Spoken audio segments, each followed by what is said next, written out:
Hello friends, welcome to దేవాంష్క stories world. ఇప్పుడు మీరు వినబోతుంది ఏమై చేసావో చెల్లి స్టోరీలోని 65వ భాగం. ఇందు కోపంగా ఆ పేపర్ సూర్య చేతుల్లో పెట్టి, నాకు ఇవేమీ అవసరం లేదు సూర్య, నాకు కావాల్సింది నీ ప్రేమ, భరోసా, నమ్మకం, కేరింగ్, ఇవి మాత్రమే కావాలి. నీ ప్రేమ ముందు ఇవి నాకు దుమ్ముతో సమానం అని అంటుంది. నువ్వు ఇలాగే మాట్లాడతావని నాకు తెలుసు బుజ్జి, అందుకే మనం మొదటిసారి పెళ్ళైనప్పుడే ఇవన్నీ నీకు మాత్రమే చెందాలని నీకే తెలియకుండా నీ చేత సంతకం పెట్టించుకొని మరి నీ పేరు మీదకి మార్పించేశాను. దీనిని బట్టే అర్థమై ఉండాలి నీ మీద నాకు ఎంత ప్రేమ ఉంది అనేది. నమ్మకం అంటే అప్పట్లో లేకపోవచ్చేమో కానీ ఇప్పుడు నేను గుడ్డిగా నిన్ను మాత్రమే నమ్మే స్టేజ్కి వచ్చాను అని ప్రేమగా అంటూ, ఈ కంపెనీ మాత్రం నీజే బుజ్జి, ఇది నీ కోసం నీ మీద ప్రేమతో స్టార్ట్ చేసింది. ఇప్పుడిప్పుడే ఒక దారిలో పడుతుంది. దానిని మనం అందరం కలిసి ఇంకా మంచి స్టేజ్కి తీసుకురావాలి. దానికి నీ వంతు కృషి కూడా ఉండాలి అని మళ్ళీ పేపర్ సింధు చేతిలో పెట్టి, వద్దు అనకు, ఇందులోనే నీ మీద నా భరోసా, నమ్మకం, ప్రేమ అన్నీ ఉన్నాయి, ప్లీజ్ అని కళ్ళు చిన్నవి చేసి అంటాడు. ఇందు అసహనంగా ఆ పేపర్స్ చేతిలో నలిపేస్తూ ఉంటే, అలా నలిపేసినా పర్వాలేదు, ఎందుకంటే అవి డూప్లికేట్, ఒరిజినల్స్ లాకర్లో ఉన్నాయి అని నవ్వుతూ అంటాడు. పల్లవి, హరిణి సంతోషంగా సూర్య పక్కన చేరిపోయి, చాలా సంతోషంగా ఉంది అన్నయ్య, మీ ఇద్దరి మధ్య అన్ని గొడవలు తీరిపోయి ఇంత సంతోషంగా ఉంటుంటే చెప్పలేనంత ఆనందంగా ఉంది. మాకు తెలుసు కదా నువ్వు ఇందు వదినతో విడిపోయినప్పుడు ఎంత బాధపడ్డావో, డైలీ ఎంతగా ఏడ్చావు అనేది. అటువంటిది ఇప్పుడు వదిన నిన్ను యాక్సెప్ట్ చేసిందని తెలియగానే నీ కళ్ళల్లో మెరుపు, మొహంలో సంతోషం రెండూ కలిపి ఒక రకమైన కళ తీసుకువచ్చాయి. పైగా వదినకి నువ్వు ఇచ్చిన గిఫ్ట్ అవుట్ స్టాండింగ్. అంతే, ఏ భర్త ఏ భార్యకి ఇంత మంచి గిఫ్ట్ ఇవ్వరేమో అని అంటారు.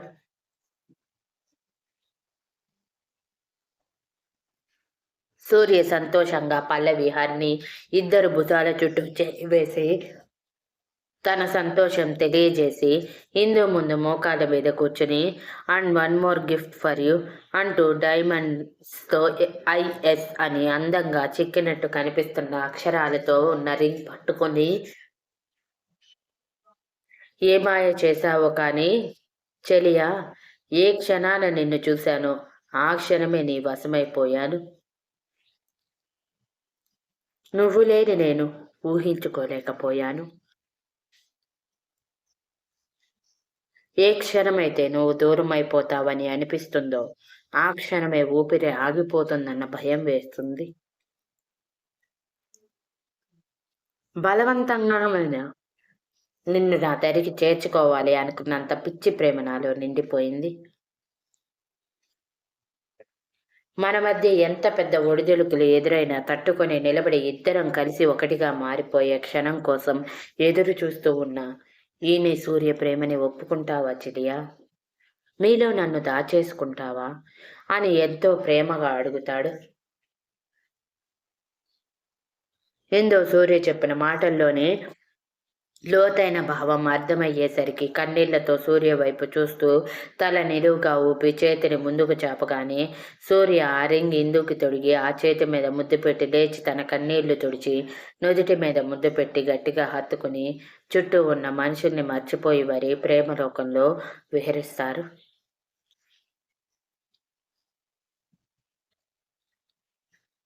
వాళ్ళిద్దరిని అలా చూసిన మిగిలిన ముగ్గురికి వాళ్ళ ప్రేమ అర్థమైనట్టు ఆనంద బాష్పాలతో సంతోషంగా చూసి చప్పట్లు కొడుతూ ఓ అని అరుస్తూ ఇద్దరి చుట్టూ తిరుగుతూ ఉంటే, ఇంత అందంగా ఎవరు ప్రపోజ్ చేయరేమో, చాలా బాగుంది అంటూ ఇద్దరిని ఆట పట్టిస్తూ సంతోషంగా నవ్వుకుంటారు. వాళ్ళ మాటలకి ఇందు సూర్య దూరం జరిగి వాళ్ళ నవ్వుతో జత కలిపి సరదాగా మాట్లాడుకుంటూ పోట్లాడుకుంటూ రోజుని గడిపేసి నైట్ డిన్నర్ కూడా అక్కడే చేసి పడుకోవటానికి మాత్రం వివేక్ వాళ్ళ ఇంటికి వెళ్తే సూర్య హరిణిని రూమ్కి వెళ్ళటానికి వీల్లేదని, ఇక నుంచి సూర్య ఇల్లే తన ఇల్లని గట్టిగా చెప్పేసరికి హరిణి తప్పక ఒప్పుకొని సరే అని తన లగేజ్ డ్రైవర్ చేత తెప్పించేసరికి తనకి కేటాయించిన రూమ్లో పెట్టుకొని రాజ్ ఊహల్లో విహరిస్తూ, రాజ్ గారు కూడా సూర్య అన్నయ్య వివేక్ బావగారిలాగా నన్ను ప్రేమిస్తాడా, ప్రాణంగా చూసుకుంటాడా అని అనుకుంటూ నిద్రపోతుంది.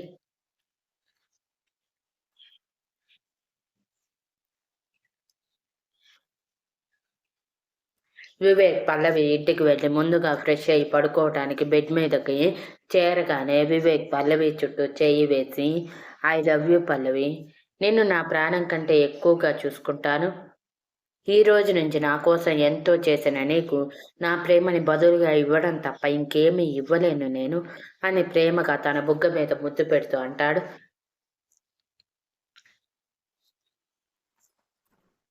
పల్లవి సంతోషంగా వివేక్ చుట్టూ చేయి వేసి, మీ ప్రేమ ఒక్కటే చాలు సార్, నాకు జీవితాంతం కళ్ళు మూసుకొని బ్రతికేయగలను అని వివేక్ గుండెల మీద తలవాల్చి కళ్ళు మూసుకుంటుంది. వివేక్ పల్లవిని ఇంకా తనలోకి పొదువుకుంటూ, ఇంకా సార్ సార్ అంటూ ఎందుకు పిలుస్తావు? బావా అనో, వివేక్ అనో, లేకపోతే ఏవండి అనో, లేకపోతే న్యూ స్టైల్గా హబ్బీ అనో ఏదో ఒక ముద్దు పేరు పెట్టి పిలవచ్చు కదా. సార్ అంటూ ఉంటే నువ్వేదో స్టూడెంట్, నేనేదో నిన్ను దండించే టీచర్ని అన్నట్టు అనిపిస్తుంది. ప్లీజ్ నువ్వు ఆ పిలుపు మార్చు అని ఏడుపు మొహం పెట్టుకుని అంటాడు. పల్లవి వివేక్ మొహం చూసి గట్టిగా నవ్వేస్తూ, సో క్యూట్ అని వివేక్ బుగ్గలు లాగుతూ, ఇంత సడన్గా పిలుపు మారాలంటే కష్టం సార్, కొంచెం టైం ఇవ్వండి అని అంటుంది. ఇంకెంత టైం ఇవ్వను, మన యానివర్సరీ కూడా వస్తుంది. అప్పటికైనా నువ్వు నన్ను పిలుస్తావో లేదో నాకు తెలియదు. అందుకే ఈరోజు ఖచ్చితంగా నువ్వు నన్ను నేను చెప్పిన పదాలలో ఏదో ఒకటి యూస్ చేసి పిలవాల్సిందే. లేకపోతే ఈరోజు నిన్నస్సలు నిద్రపోనివ్వను అంటూ పల్లవి మీదకి చేరిపోయి తన చేతులు గట్టిగా లాక్ చేసి పల్లవి మొహమంతా సుతారంగా తన పెదవులతో తడుముతూ పల్లవికి నోటి మాట రాకుండా చేస్తాడు.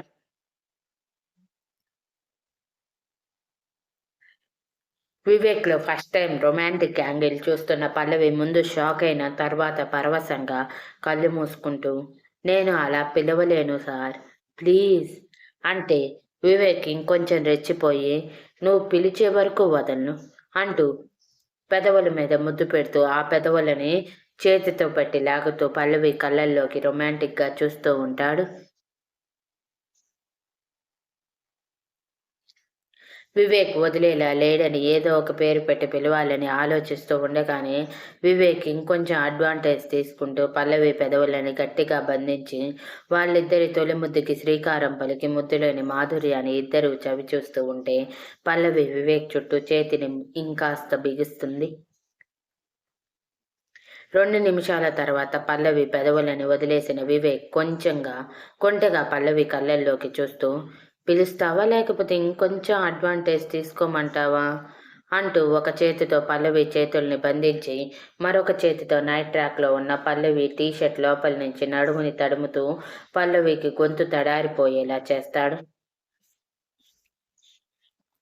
వివేక్ చేతుల మాయకి పల్లవి మెలికలు తిరిగిపోతూ, బావా ప్లీజ్ నన్ను వదిలే అని, నన్ను తట్టుకోలేకపోతున్నాను అని గట్టిగా కళ్ళు మూసుకొని అంటుంది.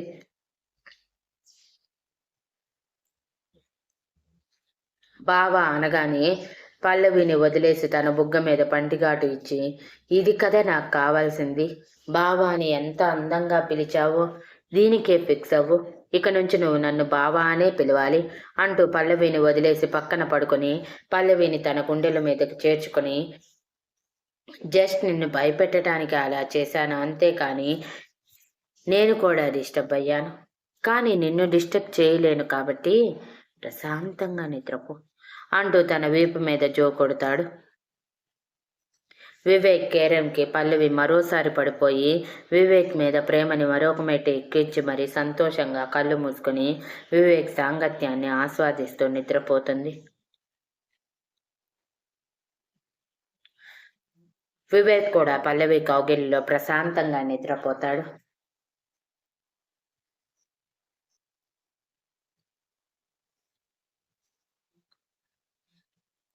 సూర్య ఇందు డిన్నర్ చేశాక అందరితో మాట్లాడి వస్తానని చెప్పేసరికి వివేక్ వాళ్ళు వెళ్ళిపోగానే సూర్య పైకి వచ్చేసి ఇందుతో ఎలాగైనా హనీమూన్ గురించి మాట్లాడి ఒప్పించాలని ఇప్పుడు ఇందు కూడా తన గురించి పాజిటివ్గా రిసీవ్ చేసుకుంటుందని అర్థమై సంతోషంగా ఎగ్జైటింగ్గా ఇందు కోసం వెయిట్ చేస్తూ రూమ్లో చక్కర్లు కొడుతూ ఉంటాడు. ఇందు అందరినీ పంపించి మహాదేవి గారితో విశ్వనాథ్ గారితో సంతోషంగా పల్లవికి వివేక్కి తనకి సూర్యకి జరిగింది పైపైన చెప్పి వాళ్ళ మనసుని సంతోషంతో నింపేసి నిద్రపోవటానికి రూమ్లోకి వస్తుంది. ఇందు రూమ్లోకి రావటమే సూర్య ఎగ్జైట్ అయిపోతూ, బుజ్జి నీ కోసమే వెయిట్ చేస్తున్నాను దా అంటూ ఇందు చేతిని పట్టుకొని తీసుకువెళ్ళి బెడ్ మీద కూర్చోబెట్టి తన ఎదురుగా బాసి మఠం వేసుకొని కూర్చుని, బుజ్జి మనం హనీమూన్కి ఎక్కడికి వెళ్దాం అని ఎగ్జైటింగ్గా అడుగుతాడు. సూర్య అసందర్భపు ప్రశ్నకి ఇందుకి మండి ఆ అమెజాన్ అడవులకి అని ఎటకారంగా అంటుంది.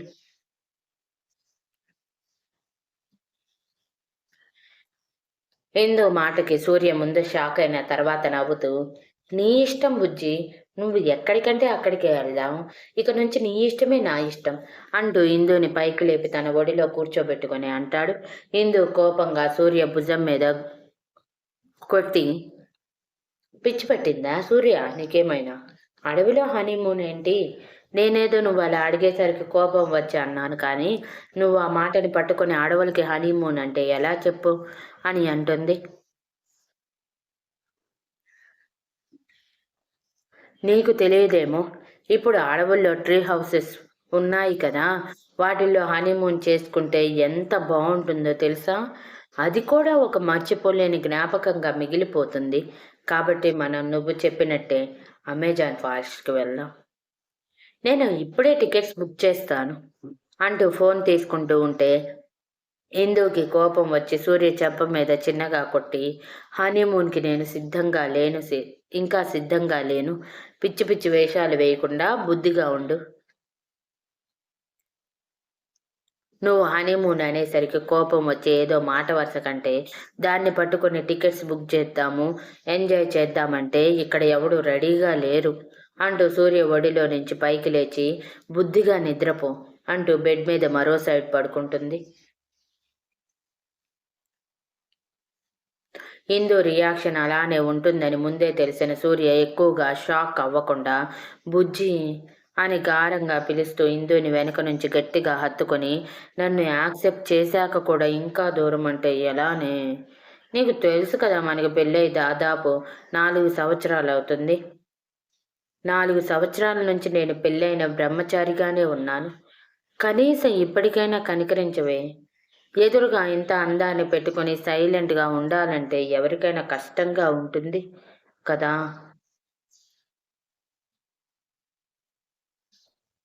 ఇన్నాళ్ళు అంటే నువ్వు నన్ను యాక్సెప్ట్ చేయలేదు, నిన్ను బలవంతం చేయకూడదు, నన్ను యాక్సెప్ట్ చేసేంత వరకు చేయటానికి అని ఆగాను. ఇప్పుడు నువ్వు మనస్ఫూర్తిగా నన్ను ఒప్పుకున్నాక ఇంకేం అడ్డు వస్తుంది? సిగ్గని మాత్రం చెప్పకు.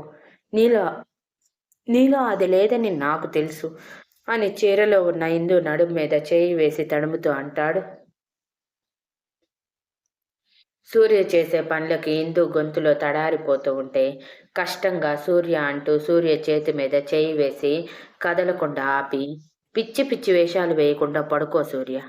ఆయన నాకు సిగ్గులు ఉందని నేను చెప్పానా ఏంటి? నేను ప్రేమించిన మనిషి దగ్గర సిగ్గుపడటానికి నేనేమి పిచ్చిదాన్ని కాదు, కాబట్టి నువ్వు ఎక్కువ ఊహించుకోకుండా సైలెంట్గా నిద్రపోతే బెటర్ అని నా అభిప్రాయం. ఇక హనీమూన్ అంటావా, ఇంకొన్ని రోజులు ఆగు.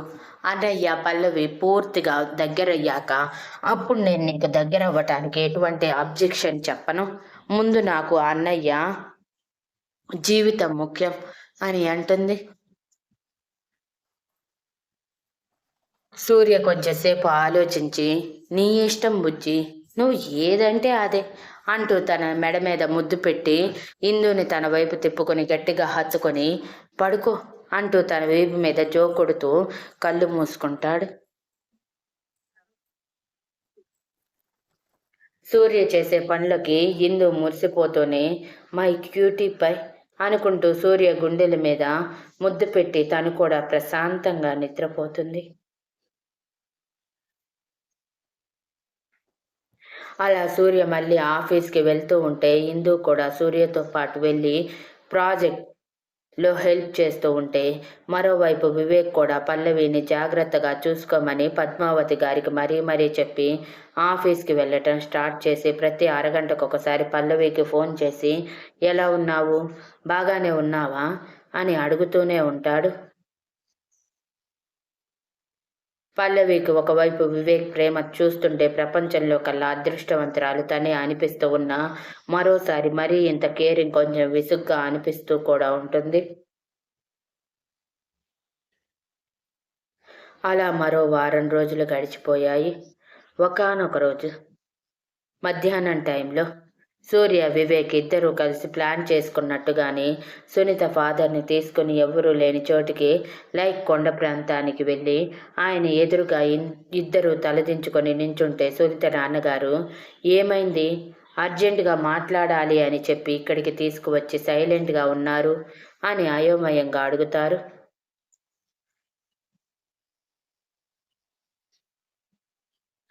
ముందుగా సూర్య మాట్లాడుతూ ఐఎమ్ సారీ అంకుల్, నా వల్ల మీకు చాలా అన్యాయం జరిగింది. సునీత గురించి మేము తెలుసుకోకుండా ఉండి ఉంటే మీ కూతురు మీ దగ్గరే ఉండేదేమో, లేకపోతే మేమే తన గురించి తెలిసాక తనకి దూరంగా వెళ్ళిపోయి ఉంటే మా గురించి వదిలేసి ఉండేదేమో. కానీ మేము ఇక్కడే ఉండి సునీత చేసిన పనిని తట్టుకోలేక తనని శిక్షించి మార్చాలి అనుకుని జైలుకి పంపించాము అని అంటాడు. అప్పటి సంగతులన్నీ గుర్తుకు వచ్చిన సునీత నాన్నగారికి మనసు భారంగా మారిపోతూ ఇందులో మీ తప్పు ఏమీ లేదు సూర్య, సునీత చేసిందేమీ చిన్న తప్పేమీ కాదు. ఇందు జీవితాన్ని నాశనం చేయటానికి చేయవలసిన పనులన్నీ చేసింది. ఆడపిల్ల ఉసురు పోసుకుంటే అది ఊరికినే పోదు అంటారు కదా, అలానే సునీత కూడా తను చేసిన తప్పులు బయటపడి శిక్ష అనుభవిస్తుంది. ఇప్పుడు దాని గురించి ఎందుకు మాట్లాడుతున్నారు అని అడుగుతారు. ఈసారి వివేక్ మాట్లాడుతూ నన్ను క్షమించండి మావయ్య, మేము మీకు తెలియకుండా ఒక నిజాన్ని దాచాము. అది మీకు చెప్పి మళ్ళీ మిమ్మల్ని బాధ పెట్టడం ఇష్టం లేక ఇన్నాళ్ళు ఆగాము. కానీ మీకు మీ కూతురి గురించి నిజం తెలియటం ముఖ్యమని ఇప్పుడు తప్పక చెప్తున్నాము అని అంటారు. సునీత నాన్నగారు వాళ్ళు మాట్లాడేది ముక్క కూడా అర్థం కాక మీరు అసలు ఏం మాట్లాడుతున్నారో నాకు అసలు ఏమీ అర్థం కావట్లేదు, ఏ విషయమైనా క్లారిటీగా చెప్పండి అని అసహనంగా అంటారు. ఈసారి వివేక్, సూర్య ఒకేసారి ఇప్పుడు సునీత జైల్లో లేదు అంకుల్, మెంటల్ అసైలంలో ఉంది అంటూ తను ఇందు పల్లవీలని కిడ్నాప్ చేయటం, సూర్యని పల్లవీలని షూట్ చేయటం మొత్తం చెప్పి తన మైండ్ స్టేబుల్గా లేదని నేనే రిక్వెస్ట్ పెట్టి మరి మెంటల్ అసైలంకి పంపించాను అంకుల్, నన్ను క్షమించండి. అంతకు మించి నాకు మరొక మార్గం కనిపించలేదు. కానీ మీకు మాత్రం తీరని అన్యాయం చేశామనిపిస్తుంది. పైగా మీకు చెప్పకుండా ఇప్పటి వరకు దాచి మేము చాలా పెద్ద తప్పు చేశాము. మీకు చెప్పి మిమ్మల్ని బాధ పెట్టడం ఇష్టం లేక అలా చేశామే తప్ప కావాలని కాదు అంకుల్, ప్లీజ్ మమ్మల్ని క్షమించండి అని బాధగా అడుగుతాడు.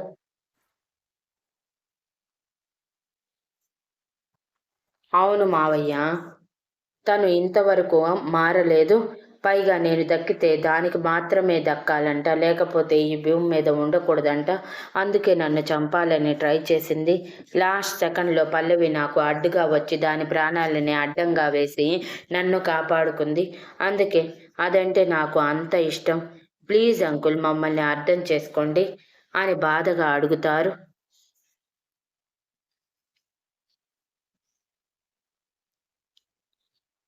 Thank you for listening, and please like, share, comment and subscribe.